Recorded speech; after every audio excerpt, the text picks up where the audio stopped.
ওয়ালাইকুম চতুর্থ শ্রেণীর শিক্ষার্থীবৃন্দ, আশা করি ভালো আছো। আজকের এই ভিডিওতে আমরা তোমাদের প্রাথমিক বিজ্ঞান বইয়ের দ্বিতীয় অধ্যায়ের যে অনুশীলনী রয়েছে অর্থাৎ 25 পৃষ্ঠার যে অনুশীলনী, সেই অনুশীলনী সমাধান দেখব। চলো আমরা সমাধানে চলে যাই। তো প্রথমে এখানে দেখতে পাচ্ছ একটি মিলকরণের মতো রয়েছে। নিচের রোগগুলোর নামের সাথে সঠিক কারণ ও লক্ষণ দাগ টেনে মিলাই। চলো এর উত্তরটা দেখে আসি আমরা।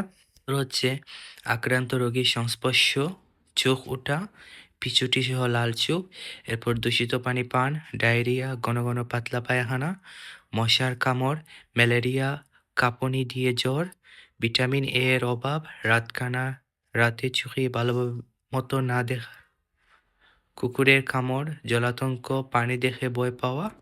তারপর 2 নম্বরে দেখতে পাচ্ছি বহুনির্বাচনী প্রশ্ন রয়েছে। চলো এগুলোর উত্তর দেখে আসি।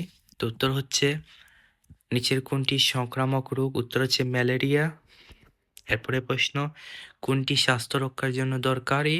এর উত্তর হচ্ছে নিয়মিত ব্যায়াম করা। এরপরে প্রশ্ন অসংক্রামক রোগ সম্পর্কে নিচের কোনটি সত্য? উত্তর হচ্ছে জীবাণুর দ্বারা ছড়ায় না।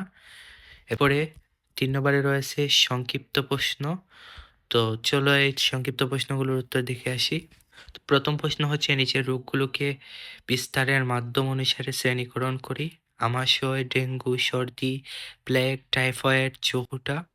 উত্তর নিচের রোগগুলোকে বিস্তারের মাধ্যম অনুসারে শ্রেণীকরণ করি।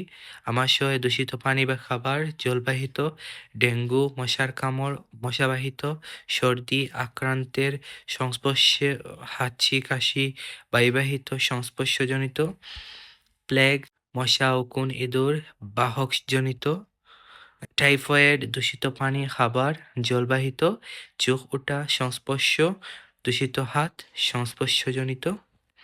এরপরে প্রশ্ন হচ্ছে ডায়রিয়া হলে স্যালাইন খেতে হয় কেন? এর উত্তর হচ্ছে ডায়রিয়ায় শরীর থেকে প্রচুর পানি ও লবণ বেরিয়ে যায়, যার ফলে পানি শূন্যতা হয়। স্যালাইন খেলে শরীরের পানি ও লবণের ভারসাম্য ফিরে আসে এবং পানি শূন্যতা রোধ হয়। এরপরে প্রশ্ন হচ্ছে অসংক্রামক রোগ প্রতিরোধের উপায়গুলো কি কি? উত্তর হচ্ছে সুষম ও স্বাস্থ্যকর খাবার খাওয়া, নিয়মিত ব্যায়াম, খেলাধুলা করা, ধূমপান মদ্যপান ত্যাগ করা, পরিষ্কার পরিচ্ছন্ন থাকা ও দূষণমুক্ত পরিবেশে থাকা, নিয়মিত শারীরিক পরীক্ষা করা। এরপরে বর্ণনামূলক প্রশ্ন রয়েছে, চলো এগুলোর উত্তর দেখে আসি। প্রথম প্রশ্ন হচ্ছে দুটি বায়ুবাহিত রোগের লক্ষণ লিখি। উত্তর হচ্ছে দুটি বায়ুবাহিত রোগের লক্ষণ হলো সর্দি, কাশি বা ফ্লু, নাক দিয়ে পানি পড়া, হাঁচি, গলা ব্যথা, জ্বর, ক্লান্তি, যক্ষ্মা, টিবি, দীর্ঘদিন কাশি, কখনো রক্তসহ ওজন কমা, রাতে ঘাম, জ্বর, ক্লান্তি। এরপরে প্রশ্ন হচ্ছে সংক্রামক রোগ থেকে রক্ষা পাওয়ার উপায়গুলো কি কি? উত্তর হচ্ছে সংক্রামক রোগ থেকে রক্ষা পাওয়ার উপায়গুলো হলো টিকা নেওয়া সময় মতো, মাস্ক পরা, হাত ধোয়া, রোগীর সংস্পর্শ এড়ানো, দূরত্ব বজায় রাখা, দূষিত পানি খাবার না খাওয়া, বিশুদ্ধ পানি পান করা, মশার কামড় থেকে রক্ষা, রোগীর ব্যবহৃত জিনিস পরিষ্কার করা। এরপরে প্রশ্ন হচ্ছে দৈনন্দিন জীবনে স্বাস্থ্য রক্ষায় কোন কোন অভ্যাস অনুশীলন করি তা লিখি।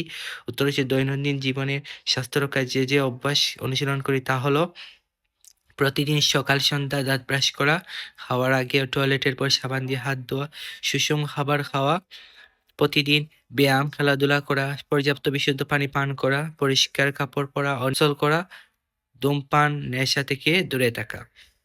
শিক্ষার্থী বন্ধুরা, আজ এই পর্যন্ত। আর কোন কোন অধ্যায়ের সমাধান পেতে চাও, এই ভিডিও কমেন্ট বক্সে জানিয়ে দাও।